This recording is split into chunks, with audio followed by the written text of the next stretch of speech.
Stroke remains one of the most devastating of all neurological diseases, killing about 5 million people a year worldwide, and is the leading cause of permanent disability in the United States.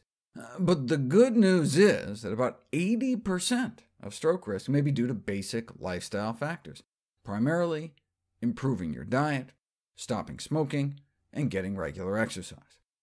The best way to stop smoking, evidently, is to have a heart attack.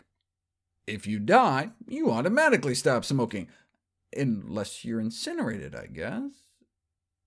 And if you live, repeated strong advice from your doctor may persuade up to 2/3 to quit. Never smoke again, in any form, as long as you live. Yes, it's very addictive. Yes, it's very difficult. It doesn't matter. It has to be done. If you're walking along the lakeshore and one of your grandchildren is drowning, it's not a matter of willpower. It just has to be done. It's like a healthy diet. Some things just have to be done. Getting up at night to feed a baby can be difficult too, but it's not a matter of willpower. Some things in life just have to be done. For stroke prevention, that means a more plant-based diet, like a traditional Mediterranean diet centered around whole grains, fruits, vegetables, lentils, beans, and nuts. A vegetarian or vegan diet may also work, but must be accompanied by a regular, reliable source of vitamin B12, meaning B12 fortified foods or supplements. Unfortunately, recommending taking B12 supplements may meet opposition among vegetarians because misconceptions regarding this nutrient are prevalent. Many individuals still hold on to the old myth that deficiency of this vitamin is rare and only occurs in a small proportion of vegans. Future studies with vegetarians should focus on identifying ways of convincing vegetarians to routinely take vitamin B12 supplements in order to prevent a deficiency. The research is clear on that. Now we just need research on how we can convince vegetarians to actually take their B12 to prevent a deficiency.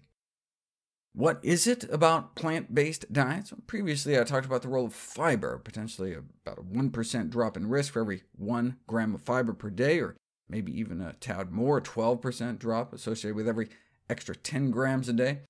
In fact, fiber from whole grains associated with not only lower chance of dying from heart attack and stroke, but also cancer, and diabetes, and respiratory diseases, and lower risk of dying even from infections or other causes. In other words, lower risk of dying prematurely from all causes put together.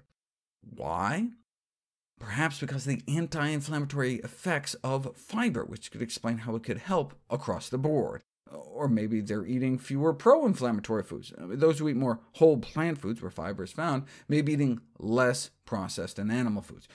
In fact, the study immediately preceding this meta-analysis of fiber, was a meta-analysis on meat.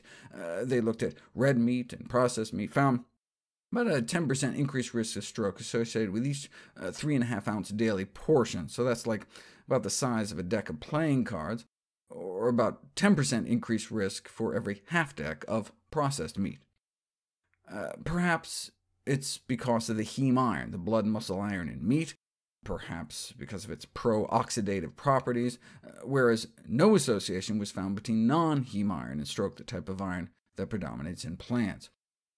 Or perhaps it's because of some of the toxic pollutants like PCBs that can build up in animal fats. We've known that living next to a toxic waste dump might increase stroke risk, but only recently have we realized that dietary exposure, even at so-called safe levels, may increase stroke risk, as much as 8 or 9 times the odds of stroke for those with the highest levels of these pollutants in their bloodstream.